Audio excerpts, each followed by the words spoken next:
Hi, Emirates. Yeah, I'm good, thanks. How are you? I'm good, thank you. Yeah, thank you very much for taking the time to speak today. No problem. I actually went to university at Leeds. I did 12 months at Leeds. Oh, really? What did you study? Well, I studied history, hated it. And I don't know if it was still the same. I don't know if it's still the same now, but when I was there, certainly if you studied a subject like that, you had to do a third of your first year credits in a totally different subject area.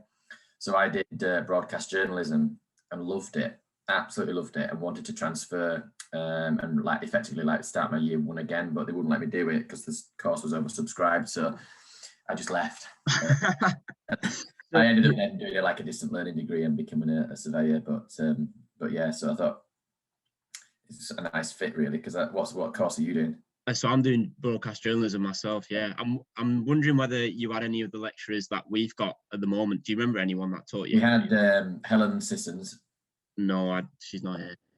I don't know if you remember Peter Sissons. He used to read the news on the BBC years ago, and she was his niece. And then we had, I think the course leader was Judith Stamper. She's No, probably long tired. She no, used to we've got Kate present Watkins. on Look North. Did Judith years before that? Yeah, yeah. No, we've got Kate Watkins and Ian Bucknell. Um, so yeah, must have been a bit of a shift since you were Yeah, at yeah, uni. yeah.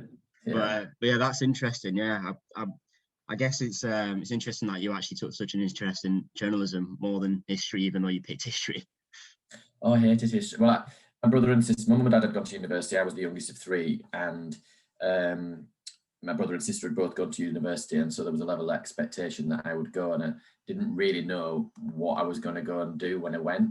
And so I just picked one of my A level subjects, and subconsciously my plan was it backfired because I ended up getting what should have been an A or a B in history, modern history that I was doing at A level, and ended up getting a D, which was my worst A level of all the ones I got, and Leeds for some reason still allowed me in because I think I needed three Bs to get in, and they still admitted me. So I was like, oh god, they've let me in, so I'm gonna have to go and do it now. And so I did it, but I'll be honest, I didn't.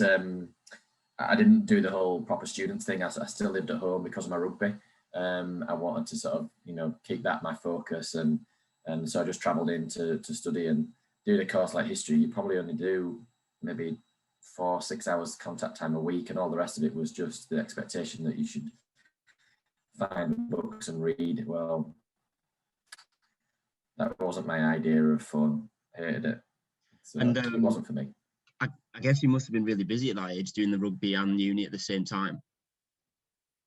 Yeah, yeah. What I ended up doing, to be honest, once I finished, which would have been what 2002, I left Leeds, having finished my first year, just out of my second year, I left there, and so I was officiating at the time at the weekends, and then I sort of found myself in a job, like a trainee surveyor job, the following year, and then I enrolled on a distant learning degree, and that's how I then became a chartered surveyor. And so I was working full time, studying for a degree, and then at the weekends I was refereeing and touch judging. And then I think I left my original firm in 2005. Then the next year, 2006. So I just started touch judging Super League in 2005 when I was at the first firm I was at, and then I left there and joined Leeds City Council in 2006, and that's the year that I went on to do the cup final and went down under. So my career kind of took off around about that time, just whilst I was studying. In fact, when I was at the World Cup in Australia in 2008, that's when I got my degree result over email and found out I'd graduated. So I came back in the World Cup final was in towards the end of November, and then about 2 or 3 weeks later, back in the UK, I graduated at my university. So yeah, it was quite a busy few weeks then. Yeah, it's interesting that you're a surveyor during the day and a rugby referee at night. Yeah, I just do the surveying. I just do like a couple of days a week. So, like with rugby league players, really, um, you need a career plan after you finish. And I'm not going to be doing this forever. So I managed to sort of be able to combine the two roles, and Leeds City Council have been really good in that, allowing me to go part time, and likewise the RFL for allow me to keep my experience up to date. And I enjoy it, to be honest. I enjoy, challenging myself in a more sort of academic role, if you like, a couple of days a week. And then it also sort of keeps you in touch with reality, because the world of sport can be quite insular, and particularly a refereeing role. It's quite an independent role. You're not part of a team, as such. We've got a team of referees that we sort of work with at the weekends, but it's not the same as a proper team that competes in Super League. So it can be quite an insular job at times, and so for me, I've always found it a benefit.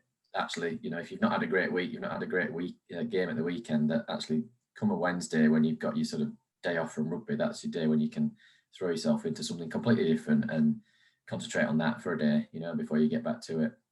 Yeah, so I guess it's a good way to take your mind off things in terms of rugby as well. And is it something that you've seen other officiators and other players do at the same time as well? Yeah, a number of the referees, to be fair, have second roles. A number of them have second roles in the RFL, to be fair. So I think Robert's recently been appointed head of legal, and I think 1, 2, 3 of the others have got sort of like coaching roles with the lower graded match officials and that sort of thing. So I think it's a great way to keep your hand in and broaden your skills. And as I said, there will come a time when refereeing is no longer an option. And like with players, you've got to find something else to do. You can't retire, whether it's sort of late 30s or mid 40s, probably for referees. You've got to find something else to do. And for me, it would have been a shame to have spent all that time doing that distant learning degree, graduated, and then just leaving it to one side and then trying to revisit it in 15 years' time. It would have been worthless. So yeah, it's been a good opportunity to do that. And do you find it okay to balance the two, so the rugby and the surveying job? Like there's never a time when you're a bit overwhelmed with everything? No, not at all. Leeds City Council have been really flexible, and we've been, even before the pandemic, we've had the flexibility to work from home, work flexibly in terms of your time, and that sort of thing. So it's never been a pressure for me. It's always been an outlet, my surveying role. There's no doubt my refereeing is my priority and my officiating is my priority. And that's not being disrespectful to my surveying role, because when I'm there, I commit to what I do. But my main career is as a referee.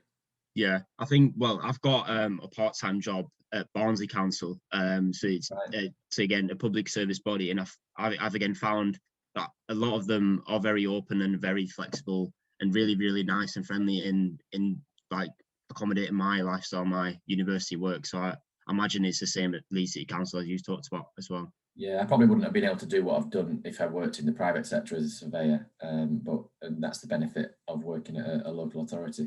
Yeah. But then touching on the recent podcast you did, and that came out yesterday with the BBC, and I listened to it again this morning. And I found it really interesting that you talked about how you didn't want this to be, obviously the homosexuality story coming out. You didn't want it to be like a huge story, like, because people who are straight don't have to come out and talk about how they're straight. And I just found that really interesting, because in society now it's becoming a lot more normalized than maybe 10, 20, 30 years ago. And is this something you've noticed as well? Yeah, without doubt. I mentioned Keegan Hurst, his coming out story, and Nigel Owens before that. And I have spoken to Nigel briefly, a few years ago, when I had a couple of issues and stuff, and he was supportive. Matt Chechin, NRL referee in Australia as well, came out. I don't know, that's probably 6-7 years ago, maybe. So I think when more people are prepared to speak openly about it, then it gives people that representation, that they can see that somebody in that kind of role is perfectly accepted in what they do. So I was slightly irritated in an interview kind of yesterday that I'd done. I think it was yesterday. I'm losing track of days now. I think it was. And when I was asked why I didn't come out 10 years ago, when it was pretty obvious, the journalist who was asking me knew that I was gay, and I said, well, no disrespect, but you're straight and you didn't come out. You know, you've not done a coming out story, and I don't think people quite understand that. It's probably hard for people to understand that if you're not gay, and coming out is not just something that you do once. You do it repeatedly throughout your life. Each new social situation, whether it's a new job or whatever, you meet somebody new. To form any form of relationship with somebody, whether that's personal or professional, you have to have sort of open and honesty in that relationship. So you kind of have to come out is probably the wrong phrase, because the way I've dealt with it at the council, I never came out at the council. I just said my partner, you know, referred to by name or referred to somebody by name. I was doing this, you know, with this weekend with them, and let them assume what they want to assume. And that's the way I've sort of dealt with it over the last few years on my Instagram, that I've deliberately left my Instagram open. If people wanted to go and look, they could, and it wasn't a secret. And that's the sort of way I dealt with it. But I think as I've got more comfortable in myself and probably seen others speak out publicly, and then with this month, the LGBT History Month, creating quite a lot of profile with the BBC and some of the stories that you read. And then my work that I've just started doing some support work with the RFL's Inclusion and Diversity Working Group, which is part of their Tackle It campaign. I just think kind of if you're going to do something like that, you've got to be your authentic self, and you've got to be prepared to speak openly. And that then rings true with people better than just talking in general terms. You know, if I'm somebody with black skin, everybody can see I've got black skin, but not everybody can see that I'm gay. And so that's why it's, you know, from that point of view, it's something that you perhaps do have to talk about. Yeah, and I think that's a really refreshing take on being homosexual. Like as a heterosexual person myself, I obviously can't imagine the societal pressures of having to come out in a sense. And the way you've spoken about it, you've gone aside from that, and you've been more open about it from the get-go. So, for example, your social media, and you talk about Leeds City Council. So, is this something that has helped you translate and maybe come out now and publicly, now that you have done it to the BBC? Yeah. It's been a gradual process, you know. For me, I probably only told my dad maybe, I don't know, 5-6 years ago, and probably my grandma at a similar sort of time, you know. But other people have known for much longer than that, and so I've kind of told people as I've become comfortable or situations have arisen, and I've said it. But the way I've tried to deal with it is just been to normalize it, because it is normal.